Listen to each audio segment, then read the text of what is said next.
নির্বাচনের তফসিলের আগেই দুই উপদেষ্টার পদত্যাগ দাবি ফখরুলের। শিক্ষক মুনামির কাছে দুঃখ প্রকাশ করলেন ছাত্রদল নেতা হামিম। জাকসু নির্বাচনে অব্যবস্থাপনার নেপথ্যে বিএনপিপন্থী শিক্ষকদের গ্রুপিং। আইসিসির যুগান্তকারী ঘোষণা, ওয়ানডে বিশ্বকাপে সব আম্পায়ারই নারী। বুয়েটে ৫ শিক্ষক অবৈধভাবে ফ্ল্যাট নেয় শেখ হাসিনা সরকার থেকে। পার্বত্য চট্টগ্রাম থেকে ডাকসুর ভিপিজিএস। মূলা পেঁপে ছাড়া ৮০ টাকার নিচে নেই কোনো সবজি। নির্বাচনের তফসিলের আগেই দুই উপদেষ্টার পদত্যাগ দাবি ফখরুলের। একটি গণমাধ্যমকে তিনি বলেছেন, দুই উপদেষ্টার ব্যাপারে আমরা আগেই বলেছি, তার উপদেষ্টা পরিষদে থাকতে পারবে না। ডক্টর ইউনূসের উচিত নির্বাচন নিরপেক্ষ করতে তাদের চলে যেতে বলা, তা না হলে প্রশ্ন উঠবেই। শিক্ষক মুনামির কাছে দুঃখ প্রকাশ করলেন ছাত্রদল নেতা হামিম। ছাত্রদল সমর্থিত প্রার্থী তানভীর বাড়ি হামিম নির্বাচনে দ্বিতীয় স্থান অর্জন করলেও ভোটের দিনে একটি ঘটনার কারণে আলোচনায় আসেন তিনি। সেদিন ভোট কেন্দ্র নিরাপত্তার দায়িত্বে থাকা বিশ্ববিদ্যালয়ের লোক প্রশাসন বিভাগের শিক্ষক ও সহকারী প্রক্টর শেহরিন আমিন মুনামির সঙ্গে তার বাগবিতণ্ডা হয়। সেটি সামাজিক যোগাযোগ মাধ্যমে ছড়িয়ে পড়ে, যেটি নিয়ে মিশ্র প্রতিক্রিয়ার সৃষ্টি হয়। ফেস দ্য পিপল নামে একটি ইউটিউব চ্যানেলে কথা বলেন শিক্ষক শেহরিন আমিন মুনামি ও তানভীর বাড়ি হামিম। এই ভিডিওটি নিজের ফেসবুকে শেয়ার করেন হামিম। সেই আলোচনায় শিক্ষকের সঙ্গে এমন ব্যবহারের জন্য দুঃখ প্রকাশ করেন হামিম। এদিকে এমন দুঃখ প্রকাশে সোশ্যাল মিডিয়ায় প্রশংসায় ভাসছেন হামিম। জাহাঙ্গীরনগর বিশ্ববিদ্যালয় কেন্দ্রীয় ছাত্র সংসদ নির্বাচনে চরম অব্যবস্থাপনার অভিযোগ উঠেছে। অব্যবস্থাপনা ও কারচুপির অভিযোগ তুলে বয়কট করে জাতীয়তাবাদী ছাত্রদল সহ বাম নেতৃত্বাধীন প্যানেলগুলো।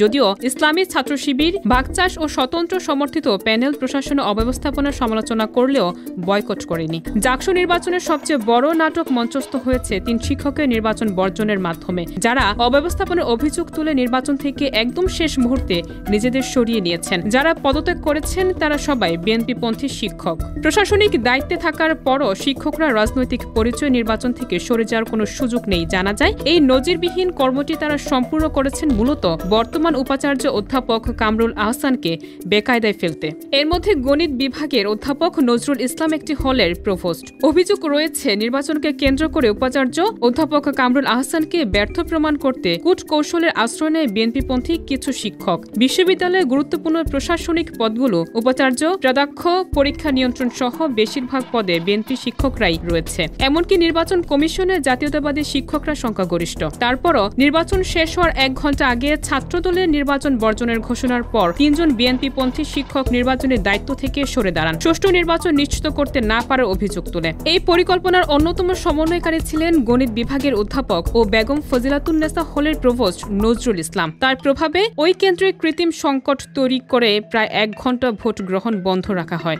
আইসিসির যুগান্তকারী ঘোষণা, ওয়ানডে বিশ্বকাপে সব আম্পায়ারই নারী। ১৪ জন আম্পায়ারের মধ্যে জায়গা পেয়েছেন বাংলাদেশের সাথীরা জাকির জেসি। যে কোনো সংস্করণে বিশ্বকাপে বাংলাদেশের প্রথম নারী আম্পায়ার তিনি। গত বছর আইসিসি ডেভেলপমেন্ট প্যানেলে আম্পায়ার হিসেবে তালিকাভুক্ত হন জেসি। এরপর নারী এশিয়া কাপ, অনূর্ধ্ব ১৯ নারী এশিয়া কাপ ও অনূর্ধ্ব ১৯ নারী বিশ্বকাপে ম্যাচ পরিচালনা করেন তিনি। নারী ওয়ানডে বিশ্বকাপের ইতিহাসে এই প্রথম পুরো টুর্নামেন্টে শুধু নারী আম্পায়ার ও ম্যাচ রেফারি ম্যাচ পরিচালনা করবেন। বহু বছর ধরে ক্রিকেটে নারীদের অগ্রগতি ও ক্ষমতায়নের লক্ষ্যে আইসিসি নিরলস প্রচেষ্টার ফলে এই সাফল্য এলো। এর আগে সর্বশেষ ২টি নারী টি-20 বিশ্বকাপে সব ম্যাচ অফিসিয়াল ছিলেন নারী। সরকারি জায়গা ও টাকার নির্মিত ২৭০টি ফ্ল্যাট পছন্দের আমলা ও বিশ্ববিদ্যালয়ের শিক্ষকদের নামে বেআইনিভাবে বরাদ্দ দিয়ে গেছে ক্ষমতাচ্যুত আওয়ামী লীগ সরকার। এর মধ্যে বুয়েটের আলোচিত শিক্ষক শামসুল ইসলাম রয়েছেন। তিনি সহ বুয়েটের ৫ জন শিক্ষক ক্ষতিগ্রস্তদের নামে করা ফ্ল্যাট পান। গণমাধ্যমে প্রায় বিভিন্ন বিষয় তিনি বক্তব্য তুলে ধরতেন। সেতু বিভাগ জানায়, ক্ষতিগ্রস্ত না হয়েও ওই প্রকল্প থেকে ফ্ল্যাট বরাদ্দ নিয়েছেন। ঢাকা এলিভেটেড এক্সপ্রেসওয়ে নির্মিত প্রকল্পটির ক্ষতিগ্রস্তদের জন্য সরকার যে ফ্ল্যাট বানায়, সেখানে সরকারি কর্মকর্তা ও উচ্চপদস্থ আমলাদের সঙ্গে ভাগ বসান ওই শিক্ষক। উত্তরা ১৮ নম্বর সেক্টরে মালয়েশিয়া, সিঙ্গাপুরের মতো এই ফ্ল্যাটগুলোতে তিনি বরাদ্দ নেন। বাংলাদেশ প্রকৌশল বিশ্ববিদ্যালয়ের ৫ শিক্ষক হলেন অধ্যাপক ডক্টর মিজানুর রহমান, অধ্যাপক ডক্টর মোহাম্মদ শরীফুল ইসলাম, অধ্যাপক আফম সাইফুল আমিন, অধ্যাপক খান মাহমুদ আমানত ও অধ্যাপক ডক্টর শামসুল হক। তাদের মধ্যে ডক্টর খান মাহমুদের নামে রাজুকের পূর্বাচল প্রকল্পে ৩ কাঠার আরও একটি প্লট আছে। দুজনের বাড়ি পার্বত্য চট্টগ্রামে, একজন খাগড়াছড়ি জেলার, অন্যজন রাঙামাটি। পাহাড়ি জনপদে বেড়ে ওঠা এই দুই তরুণ এখন রয়েছেন ঢাকা বিশ্ববিদ্যালয়ের কেন্দ্রীয় ছাত্র সংসদের নেতৃত্বে। একজন নির্বাচিত হয়েছেন সহসভাপতি, অন্যজন সাধারণ সম্পাদক পদে। ডাকসুর ভিপি নির্বাচিত হওয়া সাদিক কায়েমের পরিবার বাস করছেন খাগড়াছড়ি সদর উপজেলার নয়নপুর গ্রামে। তবে তার বাবার বাড়ি চট্টগ্রামের সাতকানিয়া উপজেলায়। বাবা পেশায় কাপড়ের ব্যবসায়ী। ব্যবসার সূত্রে প্রায় 40 বছর আগে খাগড়াছড়িতে স্থায়ী হন তিনি। জিএস পদে নির্বাচিত SM ফরহাদের পরিবার বসবাস করছেন রাঙামাটির লংগদু উপজেলার প্রত্যন্ত মাইনি ইউনিয়নের গাথাছড়া গ্রামে। তার বাবার বাড়ি চট্টগ্রামের লোহাগাড়া উপজেলায়। চাকরির সূত্রে তার পরিবার মাইনি এলাকায় স্থায়ী হয়েছে। মূলা পেঁপে ছাড়া 80 টাকার নিচে নেই কোনো সবজি।